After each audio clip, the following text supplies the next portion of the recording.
प्रिय विद्यार्थियों, आज हम BA part first political science का पेपर का अध्ययन करेंगे, जिसमें कि कार्यपालिका, उसके अर्थ और परिभाषा क्या है, उसके प्रकार क्या हैं, इसको जानने का प्रयास करेंगे।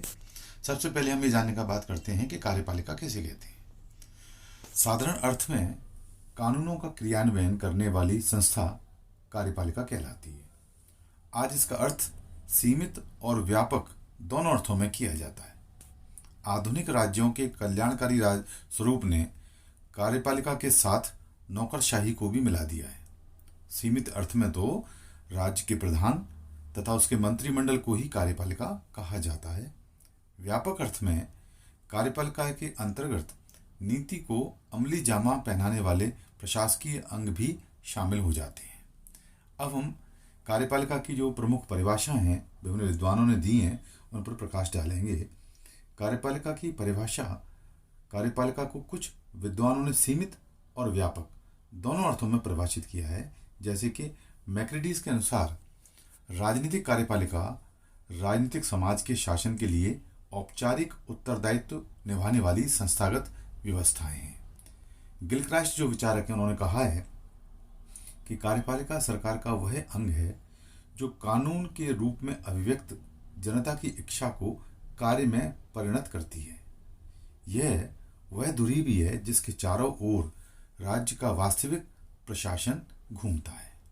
एक विचारक हैं लाल पालोमरा, वो कहते हैं कि कार्यपालिका से आशय मुख्य कार्यपालक, विभागों के अध्यक्ष तथा सरकारी सोपान में उच्चतम स्तर के सार्वजनिक प्रशासकों से है। इसमें वे व्यक्ति, सिविल कर्मचारी तथा अन्य लोग जो मुख्य कार्यपालक की मदद से के लिए भर्ती किए जाते हैं शामिल होते हैं। गार्डनर ने कहा है कि व्यापक और सामूहिक अर्थ में कार्यपालिका के अंतर्गत वे सभी अधिकारी, राज्य के कर्मचारी तथा एजेंसियां आ जाती हैं जिनका कार्य राज्य की इच्छा को, जिसे विधानमंडल ने प्रकट कानून का स्वरूप दे दिया है, कार्य रूप में परिणित करना है। अब हम कार्यपालिका कितने प्रकार की है उसका हम अध्ययन करते हैं, और परीक्षा में सामान्यतः यह प्रश्न आता है कि कार्यपालिका के विभिन्न स्वरूपों या उनके प्रकारों पर प्रकाश डालिए, तो उसका हम विवरण इस प्रकार दे सकते हैं। कार्यपालिका का एक प्रकार है जिसका नाम है वास्तविक तथा नाम मात्र की कार्यपालिका। प्राचीन समय में नाम मात्र तथा वास्तविक कार्यपालिका में कोई अंतर नहीं होता था। शासन की सारी शक्तियां राजा के पास होती थीं और वही अकेला समस्त शक्तियों का प्रयोग करता था। लेकिन 1688 की जो इंग्लैंड की ग्लोरियस रेवोल्यूशन था, शानदार क्रांति हुई, गौरवपूर्ण क्रांति, उसमें मंत्रिमंडल नाम की संस्था ने जन्म के साथ ही कार्यपालिका के दो रूप या स्वरूप उभर के आगे और शासन की वास्तविक शक्तियां मंत्रिमंडल की संस्था के हाथों में चली गई और नाम मात्र की शक्तियां सम्राट के पास रह गई। नाम मात्र की कार्यपालिका के लिए संवैधानिक कार्यपालिका का भी प्रयोग किया जाता है। नाम मात्र की कार्यपालिका या संवैधानिक कार्यपालिका दोनों समानांतर रूप में प्रयोग किए जाते हैं। संसदीय शासन प्रणाली वाले सभी देशों में इस प्रकार की कार्यपालिकाएं हैं। भारत के राष्ट्रपति नाम मात्र की कार्यपालिका हैं और प्रधानमंत्री वास्तविक कार्यपालिका, क्योंकि प्रधानमंत्री कैबिनेट का या मंत्रिमंडल का प्रभारी होता है, अध्यक्ष होता है। नाम मात्र की कार्यपालिका वह कार्यपालिका होती है जिसमें शासन की शक्तियों का राष्ट्राध्यक्ष के नाम पर वास्तविक प्रयोग मंत्रिमंडल या प्रधानमंत्री ही करता है, क्योंकि वही वास्तविक कार्यपालक होता है। राष्ट्राध्यक्ष तो रबड़ की मोहर या ध्वज मात्र होता है, उसे अपने अधिकारों और शक्तियों का स्वतंत्र प्रयोग करने की अनुमति नहीं होती है। उदाहरण के तौर पर भारत के राष्ट्रपति शासन संबंधी जो भी कार्य करता है वह मंत्रिमंडल की सलाह से ही करता है। संसदीय शासन प्रणालियों में ही वास्तविक और नाम मात्र की कार्यपालिका का अंतर देखने को मिलता है, जबकि यह अंतर अध्यक्षात्मक जो शासन प्रणाली है उसमें देखने को नहीं मिलता। अध्यक्षात्मक सरकारों में तो राष्ट्राध्यक्ष ही वास्तविक कार्यपालक होता है, वहाँ नाम मात्र की कार्यपालिका का सर्वथा अभाव होता है। अपने अनेक कार्यों के लिए वो पूर्ण रूप से स्वतंत्र उत्तरदायी होता है। इसी प्रकार एक दूसरा जो स्वरूप है कार्यपालिका का वो है राजनीतिक और स्थायी कार्यपालिका। आज राज्यों के कार्यों में निरंतर वृद्धि हो जाने के कारण कार्यपालिका प्रशासन के साथ जुड़ गई है।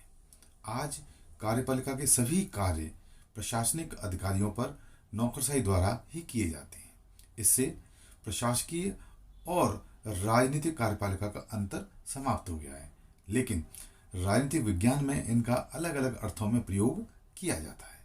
लोकतंत्रीय देशों में तो सारे राजनीतिक निर्णय तथा सर्वोच्च प्रशासनिक निर्णय मुख्य कार्यपालक या मंत्रिमंडल द्वारा ही किए जाते हैं। इसे राजनीतिक कार्यपालिका कहा जाता है, पॉलिटिकल एग्जीक्यूटिव कहा जाता है।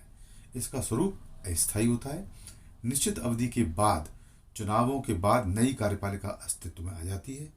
दूसरी तरफ प्रशासन के अधिकारी स्थायी रूप से अपने पद पर रिटायरमेंट की अवधि तक रहती हैं। उन्हें अपने पद पर रहने के लिए राजनीतिक समर्थन की आवश्यकता नहीं होती। इसका कार्य राजनीतिक कार्यपालिका के निर्णयों को कार्य रूप देना है। यह कार्यपालिका स्थायी कार्यपालिका कहलाती है। इसका स्वरूप स्थायी है और आज के लोकतंत्रीय देशों में ये दोनों कार्यपालिकाएं इस तरह से अंगीकार हो चुकी हैं कि इनमें अंतर करना कठिन हो गया है। भारत में स्थायी व राजनीतिक कार्यपालिका का सुंदर समन्वय देखने को मिलता है। तीसरा जो स्वरूप कार्यपालिका का है वो है संसदीय तथा अध्यक्षात्मक कार्यपालिका।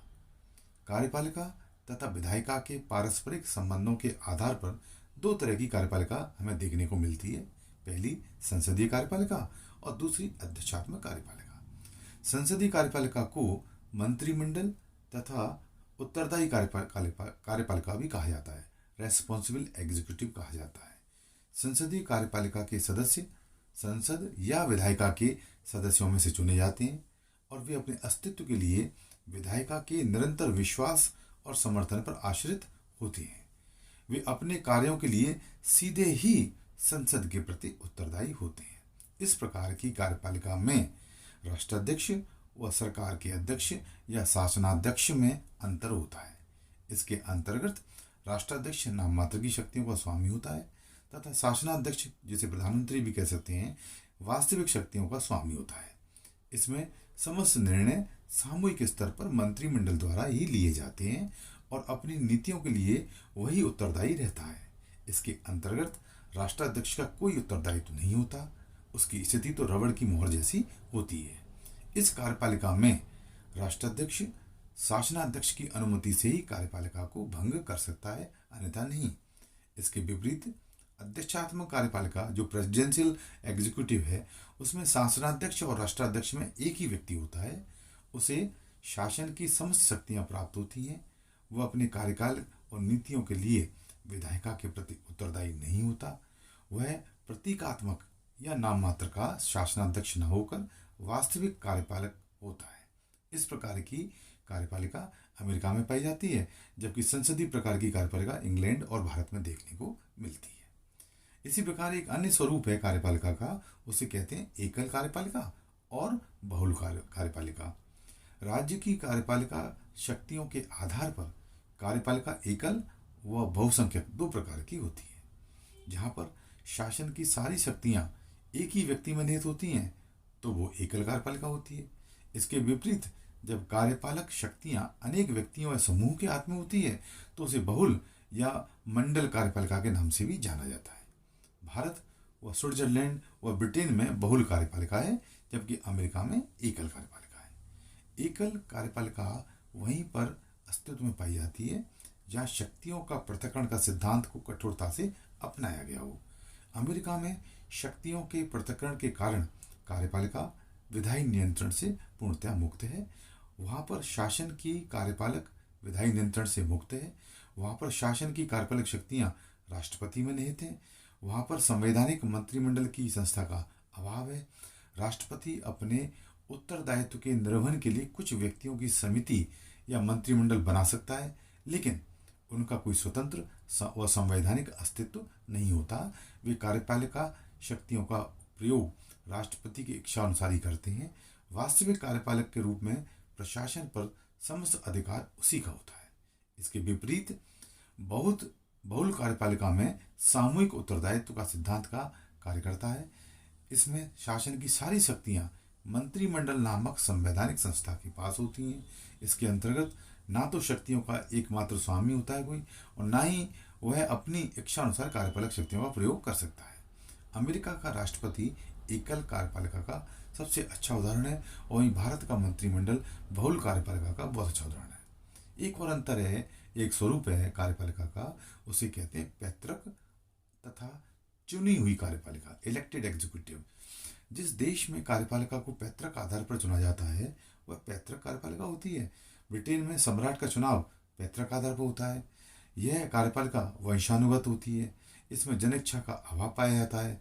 इसके विपरीत जिन देशों में कार्यपालिका जनता तथा जनप्रतिनिधियों द्वारा प्रत्यक्ष या अप्रत्यक्ष रूप से चुनाव के आधार पर चुनी जाती है उसे निर्वाचित या चुनी हुई कार्यपालिका कहा जाता है। जैसे कि Bharat, America, Bangladesh, Sri Lanka, Peru, Chile आदि देशों में निर्वाचित कार्यपालिकाएं पाई जाती हैं। आशा है इस व्याख्यान के द्वारा आपको कार्यपालिका किसे कहती हैं और कार्यपालिका के क्या स्वरूप हैं, उसके अंतर क्या हैं, कितने प्रकार की कार्यपालिकाएं पाई जाती हैं, इसका विस्तार से आपको ज्ञान हुआ होगा।